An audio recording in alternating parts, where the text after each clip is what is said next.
Hello, you're watching my YouTube channel, and I'm your host, kamranarshad. Today, I've invited a guest to my vlog, and I'm going to discuss her life, her visions, her goals, and most importantly, her field.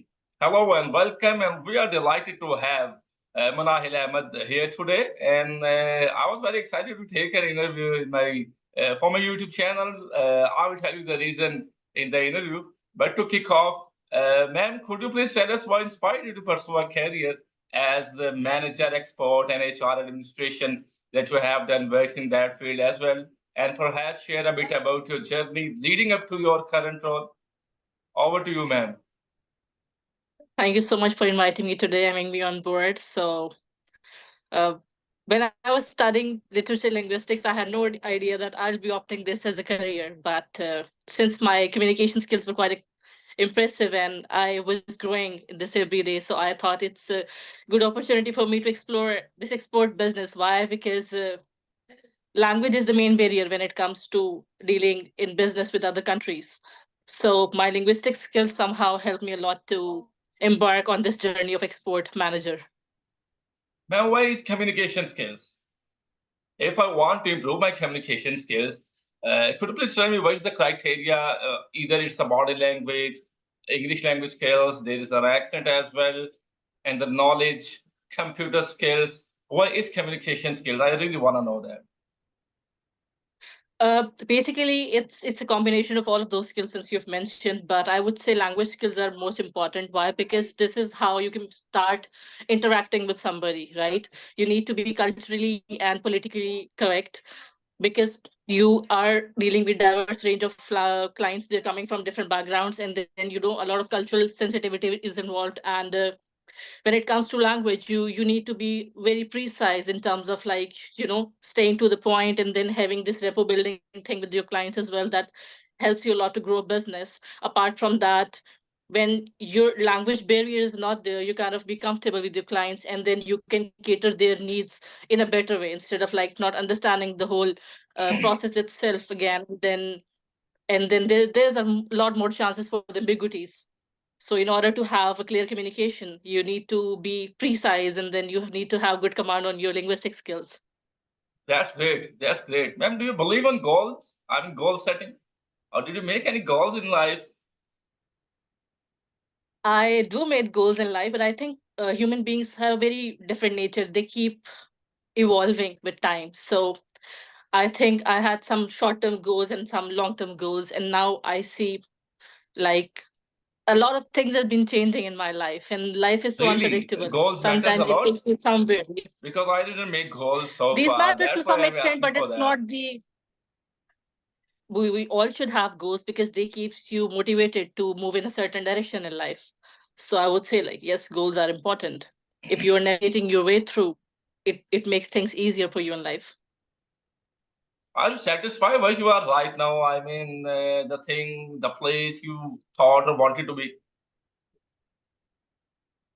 I would like to say that here, having this gratitude of where life, is throwing something at you is very important because things never happen your own way. You can only plan and then try, put in efforts.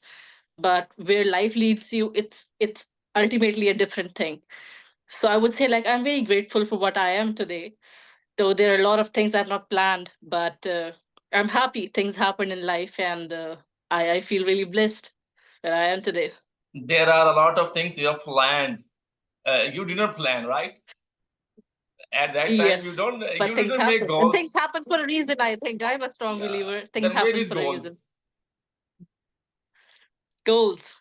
Goals are your set of things you've decided, and then you keep moving in a certain direction towards those. They keeps you motivated. For example, I say, my, like, 4 years back, I would say my goal was to grow in business, and now my goal is to have my own business. Hmm. So this is how you embark on this journey, and this is the process of evolving.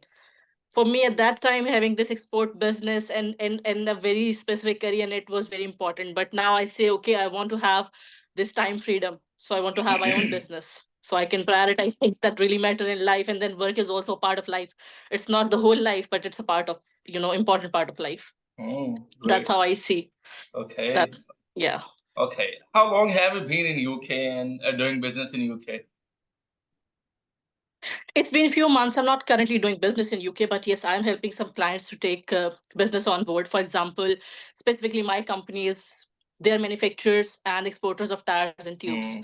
But in UK, I've explored there are a lot of other business opportunities. You can have a lot of like food items, maybe tires and tube business. Automotive sector is quite diverse, but there are a lot of other business sectors that are growing here in this international market. So I would say it's a land of opportunity, and I'm yet to learn so many things, but what I've explored till today is I knew only a very small entity, but it's like an ocean of opportunity that you can explore. Why you have moving to UK? Did you have any experience in Pakistan? Business experience, I'm talking about that. How was your experience with I Pakistani people regarding it was business? really nice.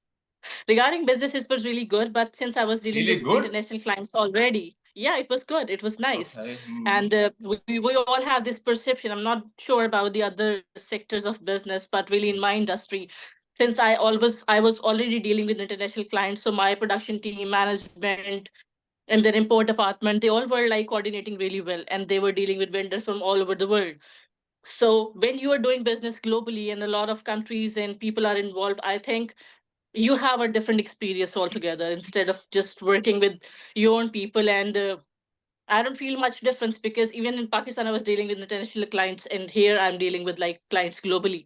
And I'm also dealing with companies who are having their clients like all over the world. So my exposure is a bit vast now, but I feel there's not very much different. There's difference in terms of opportunities here. You have more opportunities to grow here, but business in Pakistan is also good. It's not bad. How did you get into this? Because you are a female, you have communication skills as well. Your body language is very strong.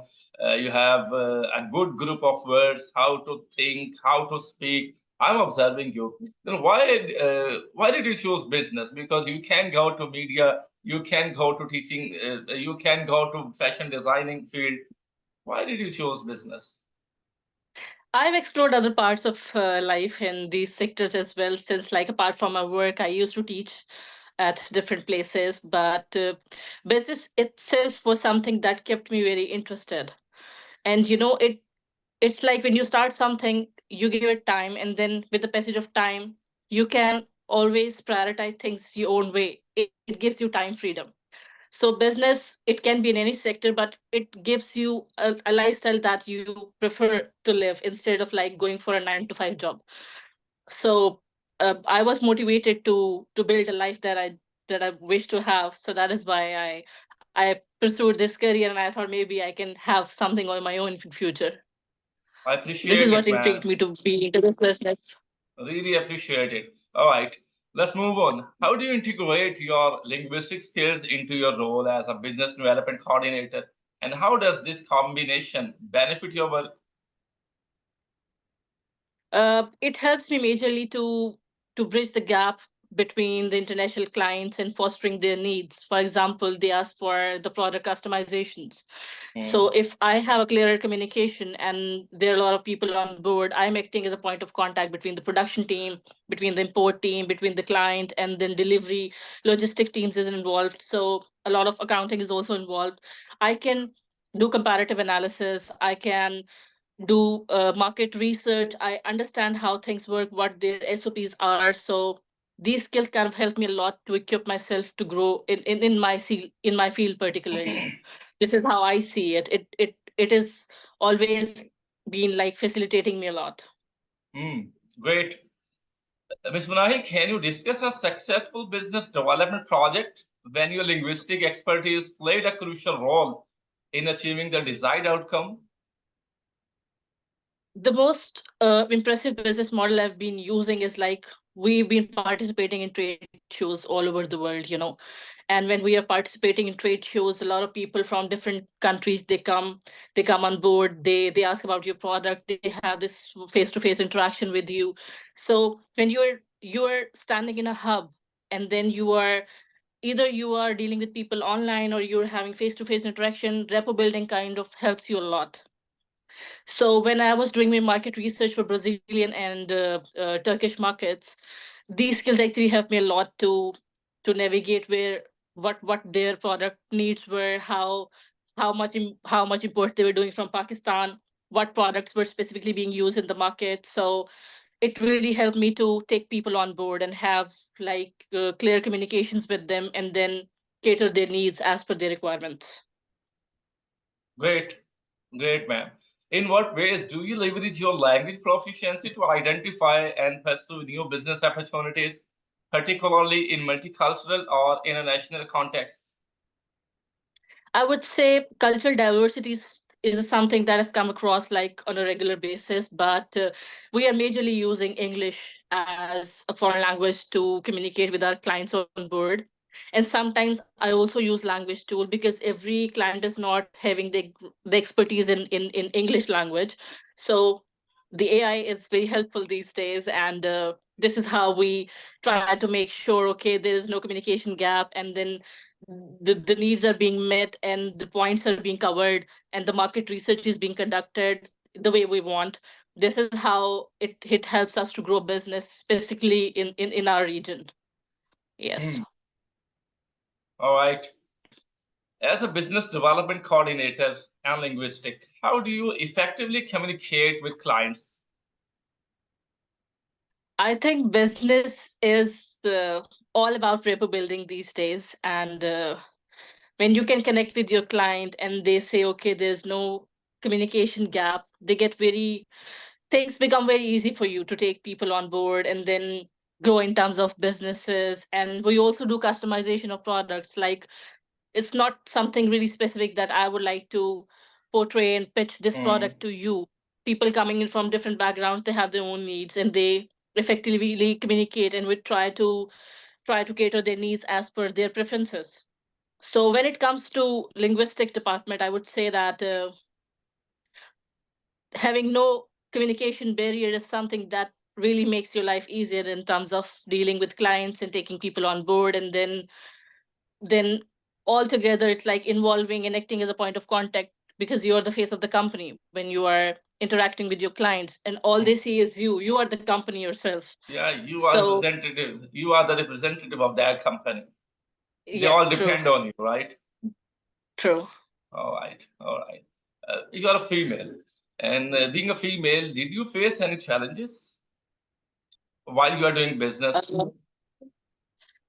I would say sometimes it Shareable happens because it's challenges. normally a psyche of people, because in Pakistan they're not used to see like females in such practical lines of businesses, for example, tires and tubes. Actually, So they don't like the sometimes woman who is running the business. I must say, it's a dilemma of a society. sometimes it's hard for them to take commands from women, but I've been dealing with a lot of departments like my production department, Hmm. my accounts department, logistics department, documentation department, import department. So I was the first female in my company.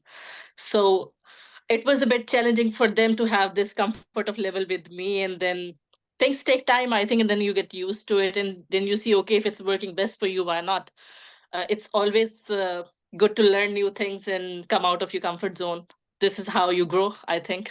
How many employees So do you being have female, right yes, I now in your had company? in my company right now we have around like 1,500 employees. 1,500 employees? Yes. They're all happy, right? They all are happy, yeah, I have I in have to their own ask for ways. I have to ask them for this question that how's their boss? My boss is very nice. Like, he gives me a lot of confidence, and then he is not somebody who is, not giving me leverage to get things done on my own ways. Hmm. He's always helping me a lot, supporting me. Okay, if I want to get things done in a certain way, he kind of helps me a lot to that. I really Hmm. appreciate it. Okay. Yes.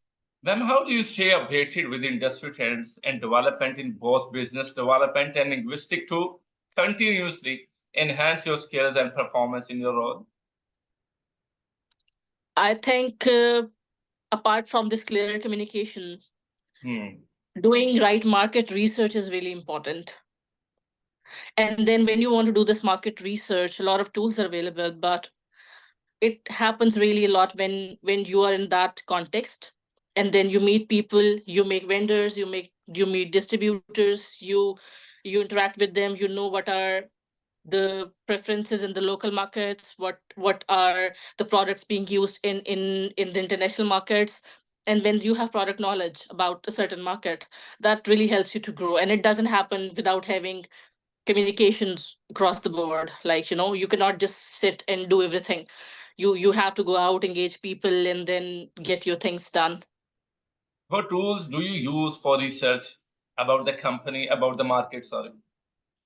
Normally, we're using some softwares just like Walza. They give you a lot of custom data for all the countries who are importing or exporting. Apart from that, you keep your eyes on the data of your competitors, to which countries Definitely. they're exporting, what products they're exporting, what sizes are quite famous there. So this helps you a lot to understand what the specific needs of certain markets are. Do you use social media for getting know that what is going on in a country or in a I keep market? myself up to date for sure. Yes, I do engage with people in online business platforms, in Hmm. business networks, in journals related to my own business field. And apart from that, we are regularly being part of conferences, webinars that are happening all over the world. So it really helps us to keep ourselves up to date about the product and about the market trends. Good, great. Ma'am, tell us what people don't know about you. Uh, I think I do have this very strong masculine and feminine side of my personality. There is the girl who is involved in business, and then apart from that, there is somebody who is very engaged in music, sports, and personally, I like trying new things. I am filled with a lot of you know uh, experiences. I would like to explore so many more things in life. So this is something you cannot really open up about yourself when you're interacting with people in terms of business. They know that side of your personality only. So I think this side is yet to be explored by people who don't know me, and then there are people who know me quite closely, so they are aware. And apart from that, yes, I am a poetess too. I like writing poetry. It's a very strong part of my personality that keeps sticking with me, and I want to grow in this regard as well. Yes. You have an impressive personality, I must say. Thank you so much. Ma'am, thank you so much for joining us today. It was a wonderful having you here and learning from your experiences. But before we wrap up, is there anything you would like to share with our audience or any message you would like to share? Yeah, I would like to say to young people like me, come out of your comfort zone and try new things. That's where the magic happens. Why is comfort It really zone? is for me. Why is Why? comfort zone? Because I feel when you are you are too used to your comfort zone, you are not getting out of it. Your brain cells kind of freeze, or they're damaging. When you When we try new stick to things, when one you thing explore. that it's our comfort zone, that we are doing a job, Yes. and someone comes to us and says, "Hey, Yes. you didn't change. Actually, today we have a meeting after 5 years, and you don't change yourself." So we take it that it's a positive compliment, but it's a negative compliment, right? So it's our True, comfort drill zone skills are you're talking nice. about. Yes, that's the comfort zone. Try out new things you've not tried before, learn some new skill, try some new sport, have some new food experiences, whatever it is. Like, it really is up to you what you enjoy doing, but try to have new experiences in life. And how do you That manage that your adds a lot of value. relationships? How do you manage your family or relationships? When it comes to my relationships, I would say that I like to have clear communications with people I love, and I try to stay connected. This is the key when you want to grow your relationships with people. Like, you cannot keep it intact. It's like a plant. You have to water it every day. Relationships take a lot of effort, and they demand a lot of input. So you have to keep doing it. It's not a burdening thing, I think. Just like everything else in life, it has a cost, and then it adds a lot of value in your life. This is how I see it. And thank you once again. Thank you so You're much for most your welcome. time. Have a blessed day, Thank you ma'am. so much. for Take having me care. on board. It was really nice talking to you. Take care and have a lovely day. Thank you. Have a Bye. blessed day. Take care. Allah Hafiz. Allah Hafiz.